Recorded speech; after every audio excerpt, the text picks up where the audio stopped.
नमस्कार दोस्तों, मैं निधि कौशिक आप सभी का स्वागत करती हूं आपके अपने YouTube चैनल निधि कौशिक NKCC पर।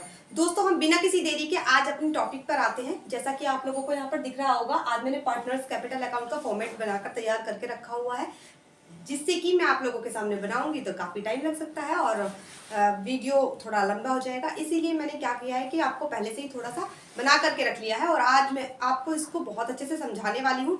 दोस्तों, जो आपके क्वेश्चंस होंगे, पार्टनर्स कैपिटल अकाउंट किस तरीके से बनेगा, उसका फॉर्मेट क्या होगा, उसके अंदर कौन कौन से आइटम डेबिट होते हैं, कौन कौन से आइटम क्रेडिट होते हैं, इस फॉर्मेट के अंदर आज हम बहुत अच्छे से पढ़ने वाले हैं। तो दोस्तों, हम अपनी वीडियो को बिना किसी तरीके स्टार्ट करते हैं और सबसे पहले हम आपको बता देते हैं कि ये जो आपका आज का टॉपिक है ये क्या है। ये है आपका पूंजी खाता बनाने का टॉपिक, यानी कि पार्टनर्स कैपिटल अकाउंट कैसे बनाया जाता है, उसका फॉर्मेट क्या होता है, आखिर पूंजी खाता जो बनाया जाता है वो क्यों बनाया जाता है, क्या उसका कारण है बनाने का।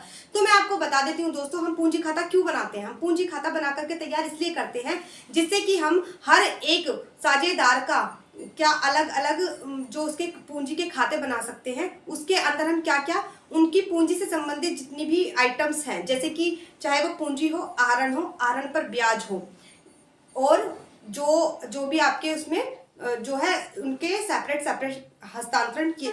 इसमें क्या होता है कि हर प्रत्येक साझेदार का अलग से पूंजी खाता बना करके तैयार किया जाता है। उसके अंदर उसकी पूंजी, आहरण पर ब्याज, ये आइटम्स उसके अंदर लिख करके दिखाए जाते हैं। प्रत्येक साझेदार का अलग से पूंजी खाता बनाकर तैयार किया जाता है। क्या क्या आता है उसके अंदर, पूंजी, आहरण पर ब्याज और उससे संबंधित जो भी लाभ हानि है, तो वो उनके सेपरेट खाते के अंदर ट्रांसफर किए जाते हैं, हस्तांतरित किए जाते हैं।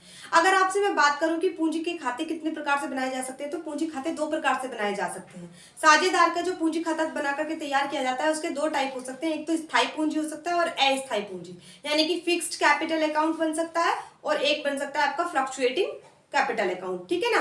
तो अब हम आपको बता देते हैं कि जो फिक्स्ड कैपिटल अकाउंट बनता है वो किस तरीके से बनता है। तो पार्टनर्स कैपिटल अकाउंट का फिक्स्ड वाला मेथड मैं आज आपको सिखाने वाली हूँ।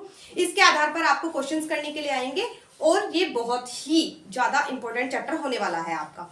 तो आपका जो ये होता है पार्टनर्स कैपिटल अकाउंट, सबसे पहले मैं आपको बता देती हूँ कि इसके अंदर कितने कॉलम्स बनते हैं। काउंट करके देख लीजिए। देखो, कॉलम्स का इसमें बढ़ भी सकते हैं, क्योंकि अभी यहाँ पर कितने पार्टनर्स है। पहली बात तो ये जो होता है ये आपका डेट का होता है, ये जो होता है आपका पर्टिकुलर्स होता है,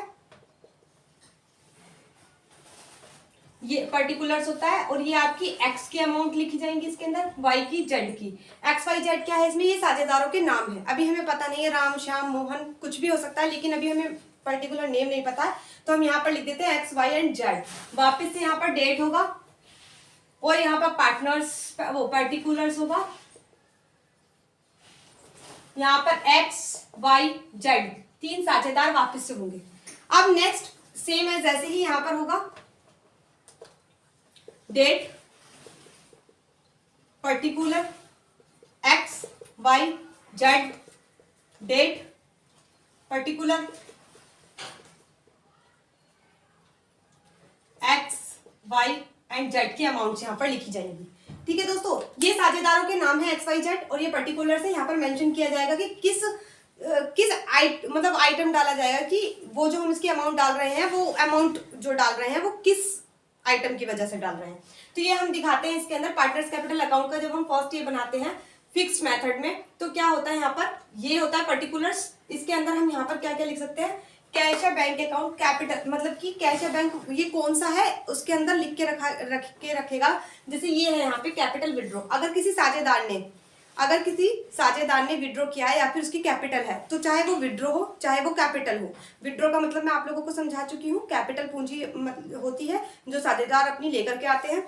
और क्या होता है यहाँ पर, कैश या बैंक के नाम से लिखते हैं। कैपिटल और विड्रॉ को हम कैपिटल और विड्रॉ के नाम से नहीं लिखते हैं, कैश या बैंक के नाम से लिखते हैं यहाँ पर। और बैलेंस शीट यहाँ पर ओपनिंग कैपिटल लिखी जाती है। ओपनिंग कैपिटल का मतलब होता है आपको एक क्वेश्चन के अंदर बैलेंस शीट देकर रखेंगे, उस बैलेंस शीट में देकर रखेंगे कि किसकी कितनी कैपिटल है, तो वो कैपिटल यहाँ पर डलेगी।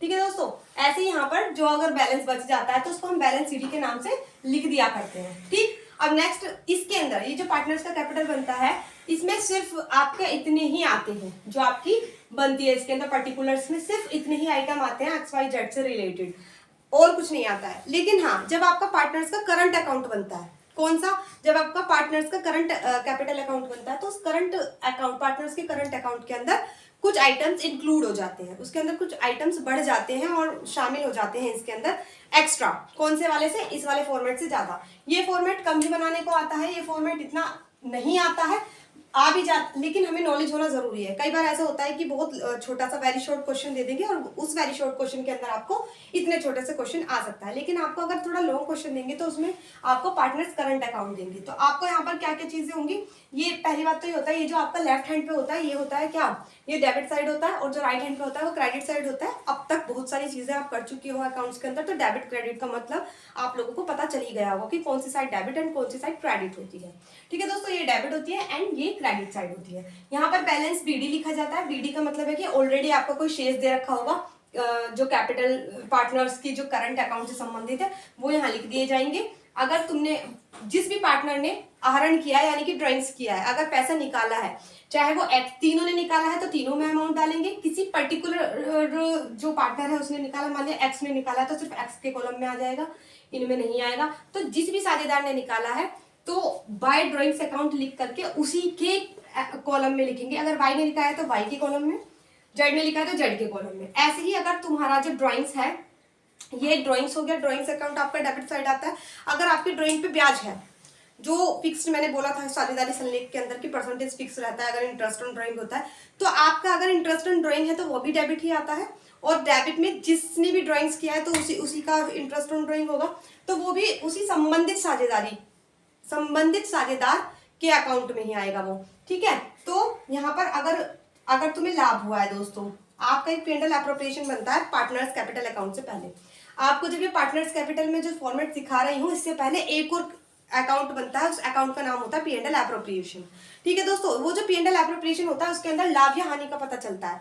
तो अगर आपकी हानि होती है तो डेबिट साइड में सभी साझेदारों को ट्रांसफर हो जाती है। अगर कोई नया साझेदार है तो उसको नहीं होती है वो ट्रांसफर। और अगर प्रॉफिट हुआ होता है तो आपको राइट हैंड पे यानी कि क्रेडिट साइड में डाली जाती है, और नए साझेदार को तो मिलेगी नहीं, ओल्ड साझेदार जो होते हैं, ओल्ड जो पार्टनर्स होते हैं उनको मिलती है। ठीक है, तो आपको पता चल गया इंटरेस्ट ऑन ड्राइंग डेबिट में आते हैं, जो लॉस होता है वो डेबिट में आता है। आपकी जो एक बैलेंस शीट टाइप देके रखेंगे, आपको जो क्वेश्चन देके रखेंगे, क्वेश्चन के अंदर ऑलरेडी कैपिटल्स होंगी ओल्ड पार्टनर्स की, जो पुराने साझेदार होंगे उनकी पूंजी पहले से ही उसमें लिख के दे रखी होगी। जो पुरानी पूंजी होगी उस पुरानी पूंजी को हम यहाँ पर ट्रांसफर कर देते हैं एक्स वाई। अगर जेड नया है तो इसकी नहीं होगी, इसकी नई वाली अलग होगी। देखिए दोस्तों, क्या होता है कि यहाँ पे जो है, जैसे यहाँ पे पुराने साझेदार हैं एक्स और वाई, उनकी पूंजी ऑलरेडी है तो हमने वो ट्रांसफर कर दी कैपिटल में। अगर नया साझेदार अपनी पूंजी लेकर के आता है तो उसकी पूंजी को बैलेंस के नाम से ना लिख के कैश या बैंक के नाम से लिखते हैं। जब मैं आपको क्वेश्चंस कराऊंगी, इनके बेस्ड क्वेश्चंस जो है, आपको बहुत अच्छे से क्लियर हो जाएगा कि कौन सा आइटम कैसे पुट किया जाता है। अभी सिर्फ हम फॉर्मेट याद कर रहे हैं तो आप बहुत ज्यादा लोड ना लें अपना माइंड पे। अभी सिर्फ आपको फॉर्मेट को ओवरव्यू लेना है कि फॉर्मेट आखिर होता कैसा है, कौन से आइटम्स कहाँ पर आते हैं फॉर्मेट में, बस अभी इतना जानिए। जब हम आपको एक एक करके क्वेश्चंस कराएंगे ना तो फॉर्मेट खुद रट भी जाएगा और ऊपर से आपको आइटम्स का आइडिया भी हो जाएगा कौन सा आइटम्स कहाँ पे किस नाम से लिखे जाते हैं। जैसा कि मैं बता रही हूँ, पुराने साझेदारों की पूंजी को कैसे लिखा जाता है, यहाँ पे पुराने साझेदारों की पूंजी को बैलेंस के नाम से लिखा जाता है। अगर नया साझेदार होता है उसकी पूंजी को कैश या बैंक के नाम से लिखा जाता है उसके कॉलम में। अगर आपका इंटरेस्ट ऑन कैपिटल, देखिए drawing on interest on drawing आपकी डेबिट साइड में आता है, कैपिटल लिखी गई, और अगर इंटरेस्ट ऑन कैपिटल है तो आपका क्रेडिट साइड में आता है। अगर किसी पर्टिकुलर साझेदार की सैलरी है, वो सभी की नहीं हो सकती है, किसी पर्टिकुलर पार्टनर की हो सकती है। लाइक वाई की सैलरी है तो यहाँ पे लिखेंगे वाई सैलरी अकाउंट और वाई के कॉलम में मेंशन कर देंगे जितनी भी उसकी सैलरी है। अगर कमीशन है, किसी पर्टिकुलर बंदे को, किसी पर्टिकुलर साझेदार को अगर कमीशन मिला है तो सिर्फ उसी के कॉलम में लिखेंगे। समझ लो कि एक्स को मिला है तो सिर्फ एक्स के कॉलम में लिखेंगे। और P&L एप्रोप्रिएशन का मतलब ये है कि जो हमने बताया कि P&L appropriation partners capital account बनाने से पहले एक और फॉर्मेट होगा P&L एप्रोप्रिएशन, वहां से हमें लाभ हानि की स्थिति का पता चलता है। अगर लाभ होता है तो आपका क्रेडिट साइड में बढ़ जाता है, अगर हानि होती है तो आपकी डेबिट साइड में बढ़ जाती है। ये है वो फॉर्मेट, भी हम आपको बता देंगे आगे आने वाले पार्ट्स में।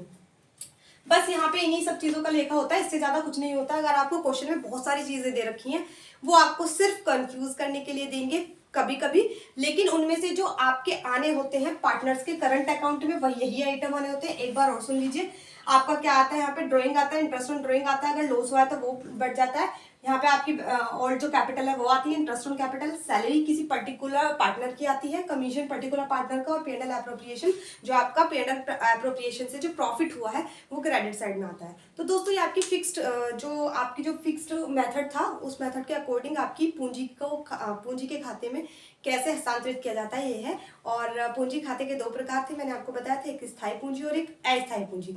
स्थायी पूंजी यानी कि फिक्स्ड मेथड तो मैंने आज आपको बता दिया है। नेक्स्ट पार्ट में मैं आपको अस्थायी पूंजी के बारे में बहुत विस्तार से व्याख्या करने वाली हूँ। तो दोस्तों आप मेरे साथ ऐसे ही बने रहिए, मैं आपको हर एक फॉर्मेट बहुत अच्छे से समझा कर पहले फॉर्मेट्स तैयार करवाऊंगी। उन फॉर्मेट्स को तैयार करवाने के बाद मैं आपको एक एक क्वेश्चन कैसे किया जाता है वो आपके दिमाग में फिट कर दूंगी।